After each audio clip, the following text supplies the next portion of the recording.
I'm Jessica, and I'm here because I want to know more about healthcare options in Wichita. We're here to just support and engage ICT any way we can. Because I think this is a seminal group of people who might be able to make a difference in healthcare in this state, and I want it to happen.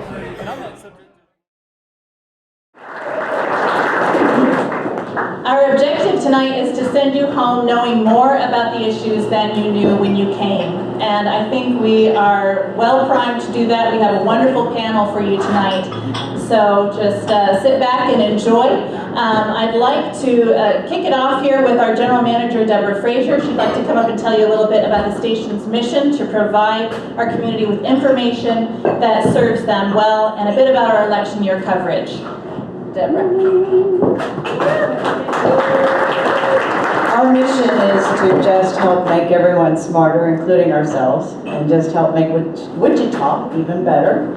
And we're really pleased that everybody came to help us kick this off. We're going to do it all year long, and from events like this, we'll be learning about the community and learning things that will help inform our news coverage and help inform our outreach throughout the year. So thanks for being such an integral part. We do appreciate it. And that's all. Thank you. Thank you to the panel too. Okay, without further ado, I will introduce our panelists as we go here. So I'm going to start out with Dr. Ed Flentje, here on the end here.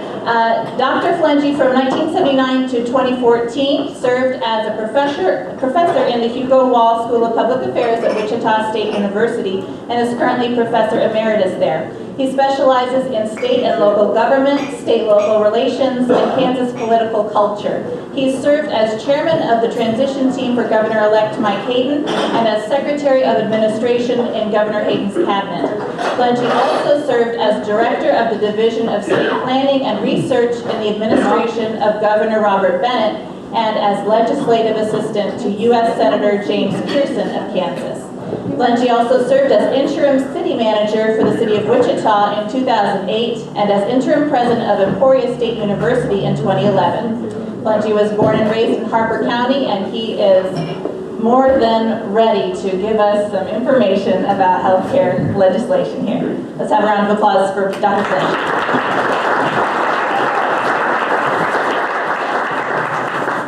Thank you, Sarah. Thanks for the invitation to be here. Let me thank KMUW for engaging folks today. I applaud what you're doing, and this kickoff event looks like almost a full house, so I applaud what you're doing to engage folks in public policy, and this evening healthcare. There is a particularly good reason to engage folks. I did a quick look at the 2014 elections in Sedgwick County. In the primary election of this last year, a little over a year ago, 52,000 folks voted. There were 273,000 registered voters. Fewer than 1 in 5 folks voted in the primary elections 18 months ago. If you looked at the general election, it improved. When you think there was very close governor's race, very close U.S. Senate race in Kansas, and all 125 state legislators were on the ballot statewide. Almost half of the registered voters in Kansas did not vote.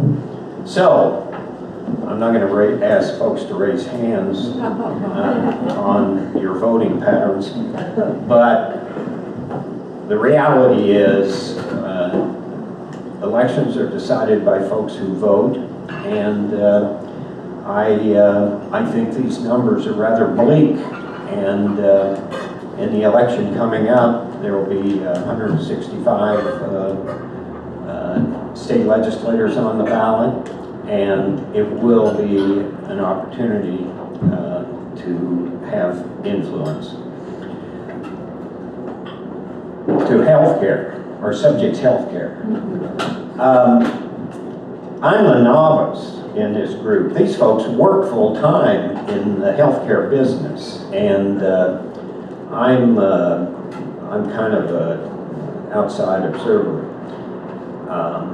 But I thought it might be useful to start off by just getting our hands around the healthcare issue. And I often start in trying to understand something by following the dollars. You've heard follow the dollars. Well, nationally, healthcare dollars translate into $3 billion. That's a year or two ago. 3 billion. Did I say billion? It's $3 trillion. Now, in case you haven't kept track, that's a 3 plus 12 zeros. A lot of zeros.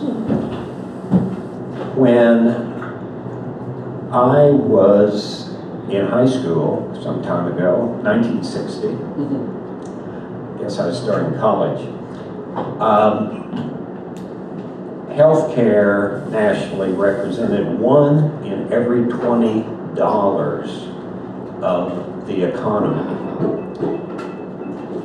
It is now 1 in 6 and is headed to 1 in 5.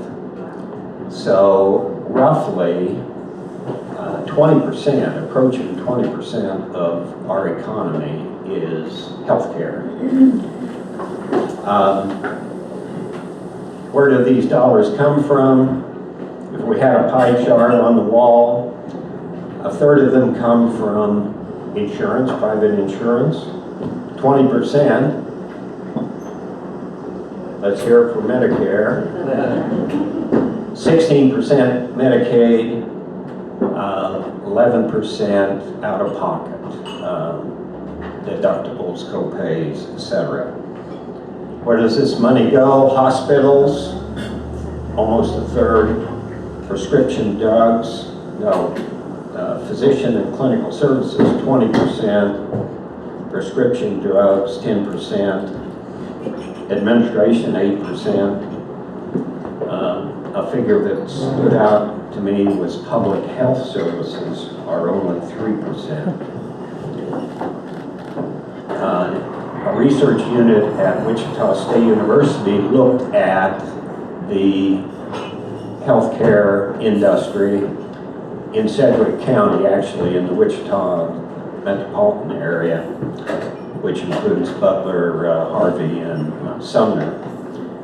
And they concluded that the healthcare industry in this area is a $3 billion operation. It employs 42,000 employees, a big number, and it ranks number 2 among the 19 industrial sectors in our local economy.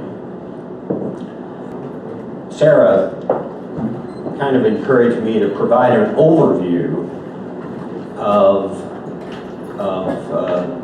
healthcare policy at the state level, at least, and clearly the element that stands out is Medicaid, if you're talking about healthcare policy. Actually, that's a new development. Kansas political culture has historically, if you go back quite a ways, has been resistant in embracing federal dollars. We were almost drove kicking and screaming along that path when it came to roads or even farm assistance. And it's certainly true of social welfare policy. A real turning point, in my view, was our Governor Alf Landon during the Great Depression, who essentially said, we have to not only accept federal assistance, but maximize it. And in my view, he set a pattern that continued for about 80 years, frankly. The two governors I worked for, it was instinctive that we not only accept, but we maximize federal assistance in a variety of ways. And so we continued along that path, and another turning point in that path was the enactment of Medicaid in the mid-60s. And Kansas participated quickly and offered to actually provide services and enrollment that exceeded national standards. And that growth has continued. In fact, it's been dramatic over this period.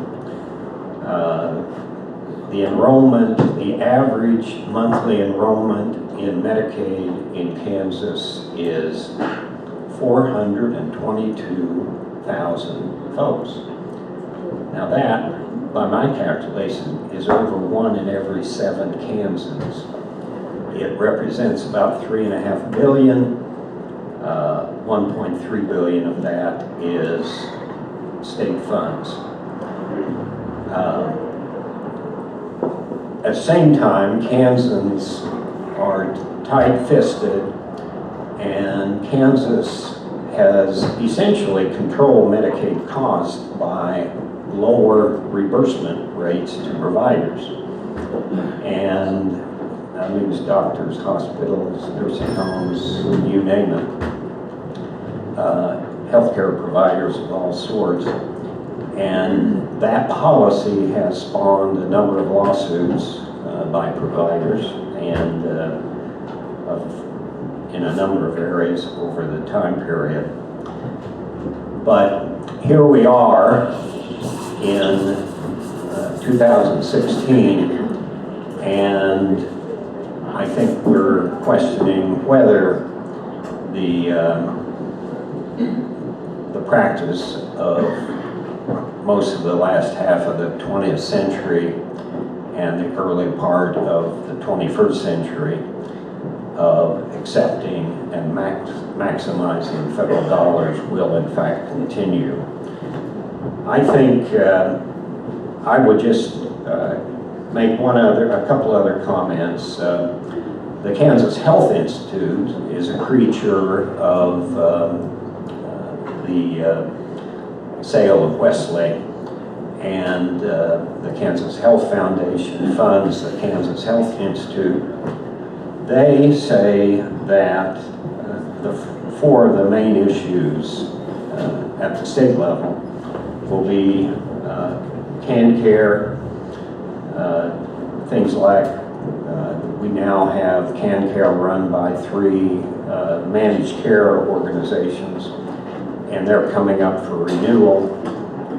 Drug utilization under Medicaid is a continuing issue here and around the country. Medicaid expansion, which I'm sure we'll get into a great deal. Medical marijuana is getting some attention. And the scope of medical practice, the division of labor between docs and physicians, assistants, and graduated nursing, dentists and dental hygienists, and a variety of other medical practices. I think I'll leave it at that and turn it over to Teresa. Oh, you've got to get introduced. Thank you, Dr. Flentje. Thank you.